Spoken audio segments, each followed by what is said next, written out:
Hello everyone, welcome back to Children's Literature class with Miss Dayu again. Okay, this is the part 2 video. In this video, we will learn how. Okay, in the previous video, in the part 1, you have learned about why. Why we should use children's literature and transform it into learning activity. Okay, we've discussed in the previous video that it is very important because literature has a very special feature that makes it different from textbooks. Okay, it triggers your emotion, it arouses your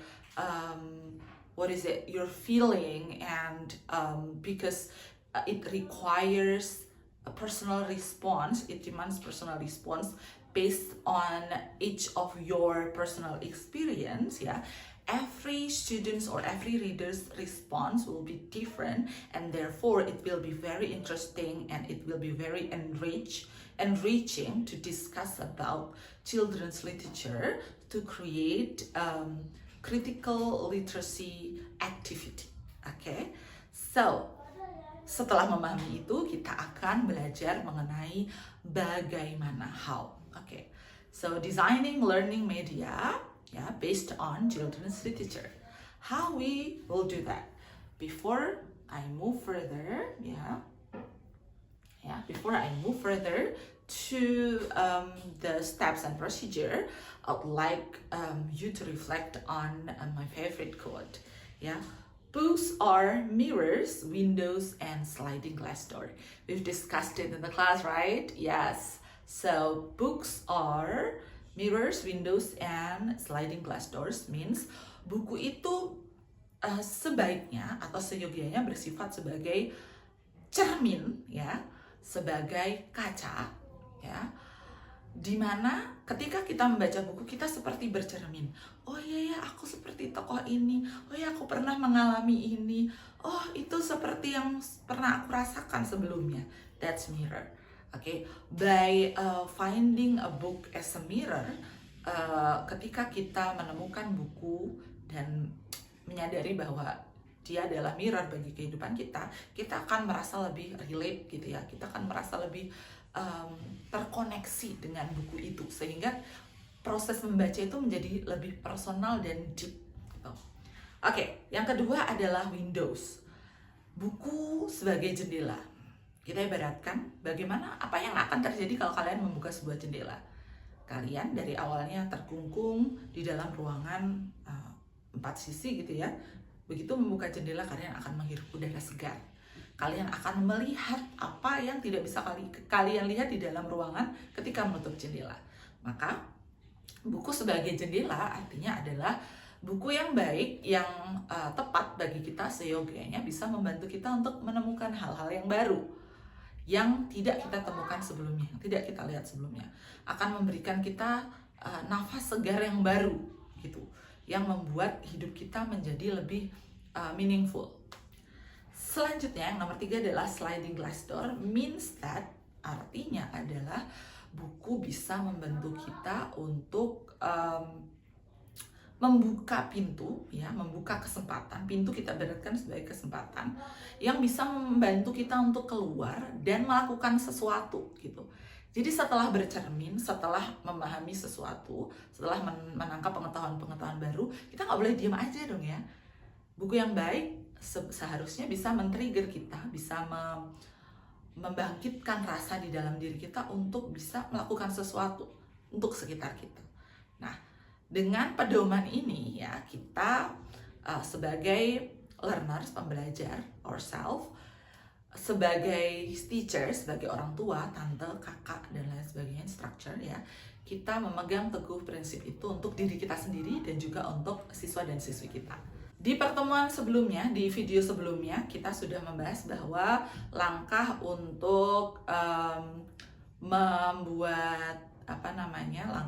membuat media ya, media reading companion ini adalah dengan memilih buku, membuat activity plan, dan juga creating medianya. Nah, yang perlu diingat adalah ketika memilih buku, pertimbangkan beberapa hal. Ini sudah kita bahas di meeting sebelumnya, tetapi Miss Dayu akan review lagi ya. Ingat umurnya, gendernya, language complexity, dan juga social background-nya. Jadi ketika kita memilihkan buku untuk anak-anak, kita tidak asal pilih, kita memperhatikan banyak hal untuk dapat membantu mereka memilih buku yang paling relevan untuk diri mereka, sehingga akan terbuka kemungkinan untuk buku itu menjadi mirror, windows, dan sliding glass door bagi anak-anak tersebut. Oke. Nah, setelah memilih buku yang tepat sesuai dengan background dan juga kemampuan mereka, kita mulai untuk, jadi sepertinya akan pindah ke sini ya. Semoga kelihatan. Kita akan mulai untuk menentukan teaching modelnya atau model aktivitas yang akan kita susun gitu ya. Yang pertama adalah cultural model. Cultural model ini adalah model aktivitas berbasis budaya, begitu, berbasis culture. Ya, kita akan mengulik tentang adat istiadat, kebiasaan masyarakat, gitu ya, perbedaan kebiasaan satu daerah dengan tempat yang lain. Kita akan membahas itu di cultural model. Sementara yang kedua adalah language model. Language model ini yang kita tekankan adalah kemampuan bahasa learners, ya, baik itu bahasa Inggris ataupun bahasa yang lainnya. Sementara selanjutnya yang ketiga adalah personal growth atau pertumbuhan diri. It sounds weird in bahasa Indonesia ya. Personal growth, di mana students diajak untuk memahami diri lebih mendalam berdasarkan dengan karya sastra yang sudah mereka baca. Oke, selanjutnya ya, kita akan membahas buku berjudul Si Rama-Rama, buku yang sudah pernah kita bahas di kelas bersama ya. Dari Si Rama-Rama ini kita akan coba breakdown menjadi beberapa aktivitas dengan 3 model yang sudah Miss Dayu sampaikan sebelumnya. Cultural, kemudian language model, dan juga personal growth model. Oke, kita mulai dengan yang cultural model ya. Kita mulai dengan cultural modelnya. Nah, aktivitas apa yang bisa kita gunakan untuk cultural model? Kita bisa mengajak siswa untuk berdiskusi mengenai perbedaan si Rama-Rama dengan kupu-kupu misalnya. Lalu mengapa disebut si Rama-Rama? Di daerah kalian namanya apa gitu ya. Kemudian apa hewan unik lain yang hidup dan berkembang di daerahmu yang mirip dengan si Rama-Rama ini. Kita bisa mendiskusikan hal tersebut untuk membuat student memahami bahwa kebiasaan bahasa dan penyebutan suatu satwa itu beda antara tempat satu dengan tempat yang lainnya. Oke, kita beralih ke language model. Nah, di language model kita bisa misalnya mempersiapkan flashcard ya, karena si Rama-Rama ini bercerita tentang perjalanan seorang anak gadis mencari ayahnya ya, dan dalam perjalanan itu dia naik berbagai kendaraan yang sebenarnya adalah satwa laut gitu, satwa laut Indonesia. Maka kita bisa membuat flashcard dengan memberikan students ya, memperkenalkan students dengan bahasa Inggris ya, dari jenis-jenis satwa laut di Indonesia. For example, turtle, and then stringfish, and then seahorse, dan lain sebagainya. Selain itu juga bisa kita kembali lagi ke si Rama-Rama ya. Si Rama-Rama ini bercerita tentang Ara, si anak gadis yang menjadi tokoh utama ini, yang terpisah dengan ayahnya karena ayahnya bekerja gitu. Jadi ibaratnya dia LDR gitu dengan ayahnya. Ada kerinduan yang mendalam antara Ara terhadap ayahnya ya, dan yang menjadi alasan si ayah itu tidak bertemu dengan Ara setiap hari adalah karena ayah ini bekerja. Ya, Ara di sini mencoba untuk memahami bahwa ayahnya tidak pulang setiap hari, tidak ada di rumah setiap hari karena harus bekerja. Maka kita bisa memperkenalkan kepada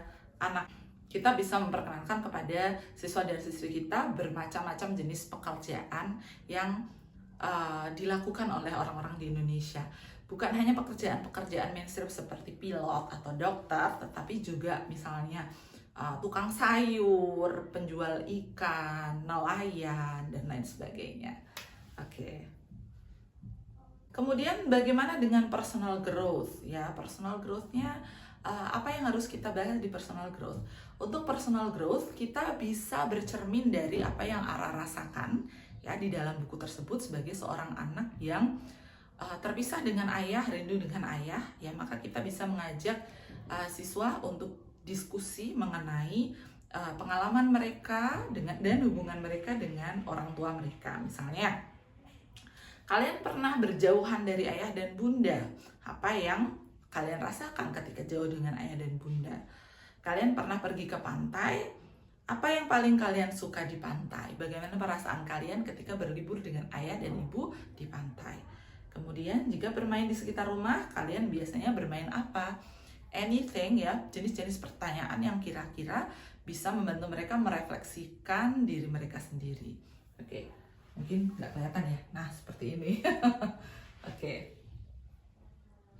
Demikian beberapa cara untuk mengembangkan aktivitas dan juga media dari sebuah buku bacaan menjadi sebuah media yang bisa kita susun untuk menemani anak-anak membaca buku. Oke, beberapa contoh media yang sudah dibuat sebelumnya, di tahun sebelumnya adalah seperti ini. Kalian bisa lihat di foto berikut ini ya. Berbagai media dibuat dari kertas, dari karton, atau dari barang-barang bekas yang kalian bisa jumpai di sekitar kalian untuk membuat pengalaman membaca young learners atau siswa-siswi ini menjadi lebih meaningful. Begitu. Nah, kita sudah bahas 2 hal ya, bagaimana dan mengapa. Sudah komplit ya hutang Miss Dayu.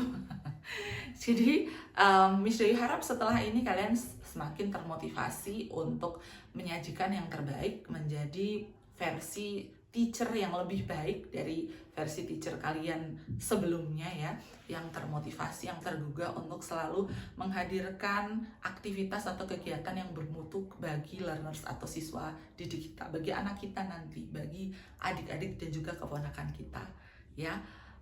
There's no such thing as a simple and small thing in this matters ya. Children's literature matters. Sastra anak itu penting meskipun kesannya dia hanyalah sebuah bacaan yang remeh-temeh ya. Kita harus selalu melestarikannya, kita harus selalu campaigning, kita harus selalu mendukung anak-anak di sekitar kita untuk rajin membaca, dan diri kita sendiri tentu ya untuk selalu membaca dan meningkatkan kemampuan literasi kita. Thank you so much for your attention. I'll see you again on the next video on the other session. Okay, assalamualaikum warahmatullahi wabarakatuh. Bye bye.